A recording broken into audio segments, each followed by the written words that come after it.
شبیه از شبها مدتی پیش ساعت 1:30 بجه بود یا ساعت 2 بجه بود کسی تماس گرفت. نمبر ناشناخته بود، معلوم میشد که از افغانستان نیست، از یک کشور دیگه است. وقتی که گوشی را برداشتم دیدم یک حاجی صاحب که از شناخته بود و من از قبل او را می شناختم. اهل و فامیلش را جرمنی برده است، به مناسبت این موضوع قصه را نقل می کنم و الا را نقل نمی کردم. دیدم که حاجی صاحب گریه می کند، از جرمنی تماس گرفته است، گریه می کند. گفتم حاجی صاحب خیریت است؟ حدود 10 سال یا 15 سال می شود که در جرمنی زندگی می کند. گفتم حاجی صاحب خیریت است؟ گفت مولوی صاحب بگو که چه کار بکنم. ایمان، عقیده، چندین مرتبه به حج رفتم، حجم در خطر است. گفتم چرا؟ گفت عروس خانه ام میگوید که مرا بمان که من بدون چادر و بدون روسری از خانه برایم.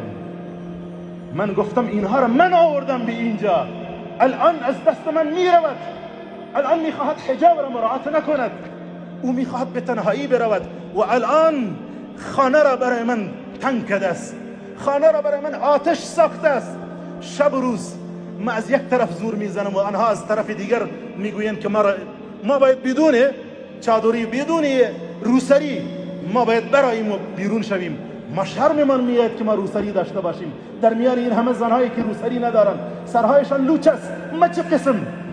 هر چقدر دیندار باشید این یادتان باشد وقتی در یک فضای قرار بگیرید خود به خود متأثر میشوید.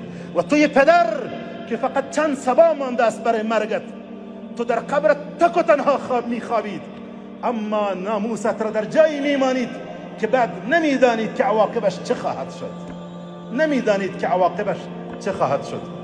من عرض کردم، گفتم فلانی شاید یک روزی هجرت کردید و هجرت را برای خود فرض میدانستید و لازم میدانستید که رفتید جرمنی. الان من به عنوان یک عالم به شما فتوا میدهم که بر بالای تو که در جرمنی زندگی میکنید فرض عین است که هجرت کنید، برگردید به وطنت یا به یک کشور اسلامی دیگر بروید. فرض عین است که از او فضا خود را دور بکنید. بله عزیزان، رسول خدا صلی الله علیه و سلم با صراحت تمام اعلان می کند، با صراحت تمام. پیامبرمان، محبوبمان، خاتم الانبیا میگوید ثلاثه لا يدخلون الجنه العاق لوالديه والديوس والرجله من النساء. 3 نفر وارد بهشت نمیشوند، 3 نفر داخل بهشت نمیشوند. فرمود العاق لوالديه، فرزندی که نافرمان پدر و مادر باشد، و دیوس، و انسان دیوس داخل بهشت نمی شود، و الرجلة من النساء، و زنهایی که خود را مشابه مردان می کنند اینها داخل بهشت نمی شوند. میدانین دیوس را چه قسم تعریف کرده است؟ الدیوس من لا يكون عنده غیرة على اهله. دیوس کسی است که بر اهل و فامیلش غیرت ندارد. این را میگویند دیوس کسی است که بر اهل و فامیلش غیرت ندارد. و الله همه من و شما را حفاظت بفرمایند و الله همه ما و شما را در پناه خودش حفاظت بفرمایند.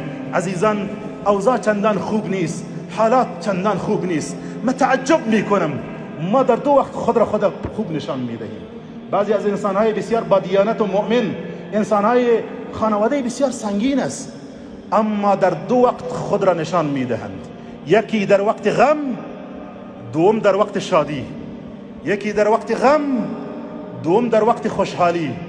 دیده شده است کسانی که وقتی که خوشحالی بر بالایشان آمده است همین خانواده سنگین خود را بی عزت کردن، بعد صدایشان مردم شنیدن، بعد آرایششان، فیشنشان را، قوارهشان را، لباس و زیباییشان را مردم دیدن متاسفانه.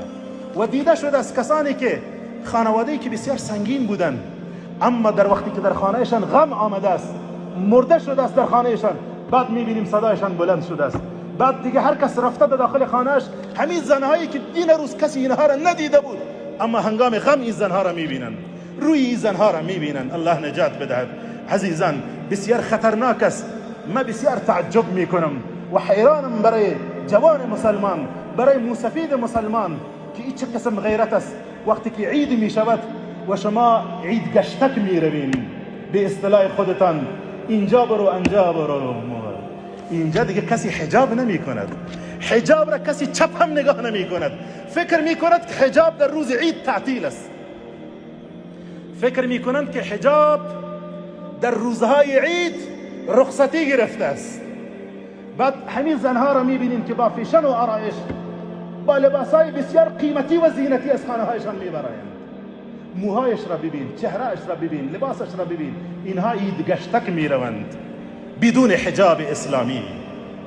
بدون حجاب اسلامی. چه فکر می کنین تنها بر اینها لعنت است؟ بسیاری ها دیگر اختیار دور از رویتان، اختیار زن و فرزند و اهل و فامیلشان را ندارند. متاسفانه هر جا می روند شوهر خانه خبر ندارد. و رسول الله فرمودند زنی که بدون اجازه شوهر از خانه خارج شود، لعنت خدا و ملائکه و رسولش بر او باد تا زمانی که برمیگردد به خانه‌اش. این مورد لعنت است. زنی که بدون اجازه شوهر از خانه بیرون بشود.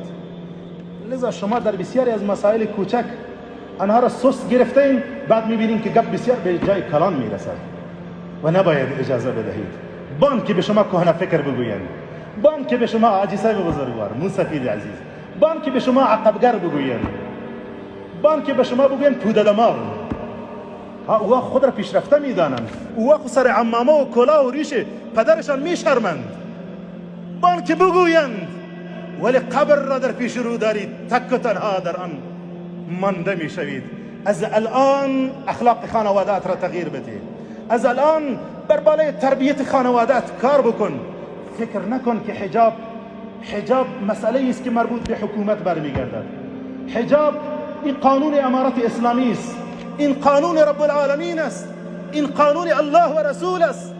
تا الان خدمت شما عرض کردم و الحمدلله در این وطن حجاب بوده است، تا الان بوده است و بسیاری ها پایبند حجاب اسلامی هستند.